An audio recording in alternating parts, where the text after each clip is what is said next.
Item ಯಾವುದೇ ಇರಲಿ try ಮಾಡಿ ಆಚಿ ಚಿಕನ್ ಮಸಾಲಾ. ಪೊಲೀಸ್ ಇಲಾಖೆಗೆ ಸಂಬಂಧಪಟ್ಟಂತಹ ಒಂದು ಇಂಟ್ರೆಸ್ಟಿಂಗ್ ಮಾಹಿತಿ ಲಭ್ಯ ಆಗ್ತಾ ಇದೆ. ಅದರಲ್ಲೂ ಕೂಡ ಮುಜುಗರದ ವಿಚಾರ, ತೀರಾ ಅವಮಾನಕಾರಿ ವಿಚಾರ ಒಂದು ಬೆಳಕಿಗೆ ಬಂದಿದೆ. ಏನಾಗಿದೆ ಅನ್ನೋದರ ಮಾಹಿತಿ ಹೇಳ್ತೀವಿ. ಬೆಂಗಳೂರಿನ ಪೊಲೀಸರು ಜೈಪುರದಲ್ಲಿ ಪೊಲೀಸರು ಟ್ರ್ಯಾಪ್ ಆಗಿದ್ದಾರೆ. ಪೊಲೀಸರು ಆರೋಪಿ ಬಂಧನಕ್ಕೆ HAL ಪೊಲೀಸರು ತೆರಳಿದ್ರು. ವರದಕ್ಷಿಣೆ ಪ್ರಕರಣದಲ್ಲಿ ಜೈಪುರಕ್ಕೆ ಹೋಗಿ ಅರೆಸ್ಟ್ ಮಾಡ್ಕೊಂಡು ಬರಬೇಕಾಗಿತ್ತು ಪ್ರೊಸೀಜರ್ ಪ್ರಕಾರ. ಬಟ್ ಪೊಲೀಸರು ಮಾಡಿದ್ದೇನು, ಅವ್ರ ಮೇಲಿರೋ ಆರೋಪ ಏನು, ಆರೋಪಿ ಯಾರಿದ್ದ, ಅವನ ಹತ್ರ ಸೆಟಲ್ಮೆಂಟ್ ಮಾಡ್ಕೊಳ್ಳೋದಕ್ಕೆ ಮುಂದಾದ್ರು ಪೊಲೀಸರು. ಇದು ACBಯ ಆಹ್ವಾನಕ್ಕೆ ಕಾರಣ ಆಯಿತು. ACB ಪೊಲೀಸರು ಬಂದರು, ಇವರನ್ನ ಅರೆಸ್ಟ್ ಮಾಡಿದ್ರು.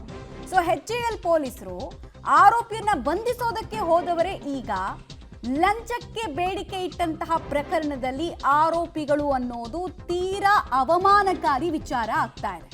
ರಾಜಸ್ಥಾನದ ACB ಅಧಿಕಾರಿಗಳು ಇವರನ್ನ ಕಾರ್ಯಾಚರಣೆ ನಡೆಸೋದ್ರ ಮೂಲಕ ಲಾಕ್ ಮಾಡಿದ್ದಾರೆ. ಬೆಂಗಳೂರಿನ ಪೊಲೀಸರ ಕಾರ್ಯವೈಖರಿಗೆ ಸಂಬಂಧಪಟ್ಟಂತೆ ತೀರಾ ಮುಜುಗರದ ಸಂಗತಿ ಒಂದು ಬೆಳಕಿಗೆ ಬರ್ತಾ ಇದೆ. ಪೊಲೀಸರ ಕಾರ್ಯವೈಖರಿ ಬಗ್ಗೆ ಆಗಾಗ ನಾವು ಸಾರ್ವಜನಿಕರಿಂದ ದೂರು ದುಮ್ಮಾನಗಳನ್ನು ಕೇಳಿಸ್ಕೊಳ್ತಾ ಇರ್ತೀವಿ. ಬೇರೆ ರಾಜ್ಯಕ್ಕೆ ಹೋದವರು ಆರೋಪಿಯನ್ನು ಅರೆಸ್ಟ್ ಮಾಡ್ಕೊಂಡು ಬರೋದು ಬಿಟ್ಟು ಅಲ್ಲ ಲಂಚ ಕೇಳಿ ಮಾನ ಮರ್ಯಾದೆಯನ್ನ ಮೂರ್ಖಾಸಿಗೆ ಹರಾಜು ಹಾಕಿ ಬಿಟ್ಟಿದ್ದಾರೆ ಅನ್ನೋದು ಗೊತ್ತಾಗ್ತಾ ಇದೆ. ಯಾರ್ಯಾರು ಹಾಗಾದ್ರೆ ಅಲ್ಲಿ ಅರೆಸ್ಟ್ ಆದವರು ಪೊಲೀಸರು, ಆ ಡೀಟೇಲ್ಸ್ ಕೂಡ ಇದೆ ನಮ್ಮ ಹತ್ರ, ಮಾಹಿತಿ ಕೊಡ್ತಾ ಹೋಗ್ತೀವಿ. ಯಾರ್ಯಾರ ಮೇಲೆ ಇಂಥ ಆರೋಪ ಇದೆ, ರಾಜಸ್ಥಾನದ ACB ಅಧಿಕಾರಿಗಳ ಕೈನಲ್ಲಿ ಯಾರು ಲಾಕ್ ಆದ್ರು ಅಂತ.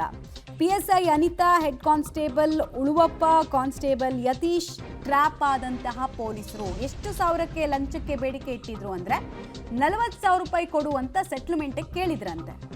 ಡೀಟೇಲ್ಸ್ ಕೊಡ್ತಾರೆ ನರಸಿಂಹಮೂರ್ತಿ ನೇರ ಸಂಪರ್ಕದಲ್ಲಿ. ನರಸಿಂಹಮೂರ್ತಿ, ರಾಜ್ಯ ಪೊಲೀಸರ ಮರ್ಯಾದೆಯನ್ನ ಕಂಪ್ಲೀಟ್ ವೈಟ್ ವಾಶ್ ಮಾಡಿಬಿಟ್ರು ಈ ಪೊಲೀಸರು. ಇವ್ರ ಮೇಲಿರುವಂತಹ ಆರೋಪ ಏನು, ಪ್ರಕರಣದ ಹಿನ್ನೆಲೆ ಏನು, ಯಾವಾಗ ಅರೆಸ್ಟ್ ಆಗಿದ್ಯವರು? ಮಮತಾ, ಕಳೆದ ಶುಕ್ರವಾರ ಬೆಂಗಳೂರಿನ HAL ಪೊಲೀಸರು ರಾಜಸ್ಥಾನಕ್ಕೆ ತೆರಳಿದ್ರು.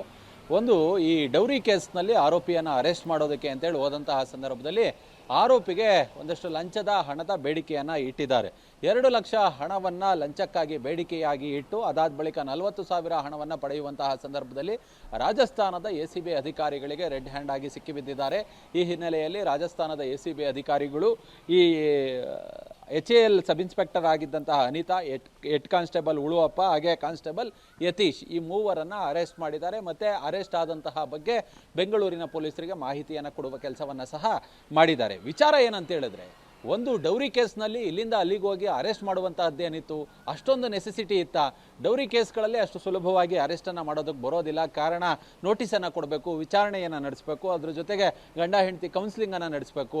ಡೌರಿ ಕೇಸು ಸುಖ ಸುಮ್ಮನೆ ಕೊಡ್ತಿರ್ತಾರೆ. ಅಂಥ ಸಂದರ್ಭದಲ್ಲೆಲ್ಲ ಇತ್ತೀಚೆಗೆ ಸುಪ್ರೀಂ ಕೋರ್ಟ್ ಡೈರೆಕ್ಷನನ್ನು ಕೊಟ್ಟಿದೆ, ಸುಖ ಸುಮ್ಮನೆ ಅರೆಸ್ಟ್ ಮಾಡಬಾರ್ದು ಡೌರಿ ಕೇಸಲ್ಲಿ ಅಂತೇಳಿ. ಹೀಗಿದ್ದು ಕೂಡ ಇವರು ರಾಜಸ್ಥಾನಕ್ಕೆ ಹೋಗಿ ಅಲ್ಲಿ ಲಂಚಕ್ಕಾಗಿ ಬೇಡಿಕೆಯನ್ನು ಇಡುವಂತಹ ಸಂದರ್ಭವಾದರೂ ಏನಿತ್ತು. ಸದ್ಯ ಇವರು ಮಾಡಿದಂತಹ ತಪ್ಪಿಗೆ ಇದೀಗ ರಾಜಸ್ಥಾನ ACBಯ ಮುಂದೆ ಅರೆಸ್ಟ್ ಆಗಿದ್ದಾರೆ. ರಾಜ್ಯದ ಮಾನವನ್ನ ರಾಜಸ್ಥಾನದಲ್ಲಿ ಕಳೆಯುವಂತಹ ಕೆಲಸವನ್ನ ಈ ಒಬ್ಬರು ಸಬ್ ಇನ್ಸ್ಪೆಕ್ಟರ್ ಹಾಗೆ ಈ ಇಬ್ಬರು ಕಾನ್ಸ್ಟೇಬಲ್ಗಳು ಮಾಡಿರುವಂತಹದ್ದು. ಧನ್ಯವಾದ ತಮ್ಮ ಮಾಹಿತಿಗಾಗಿ ನರಸಿಂಹಮೂರ್ತಿ.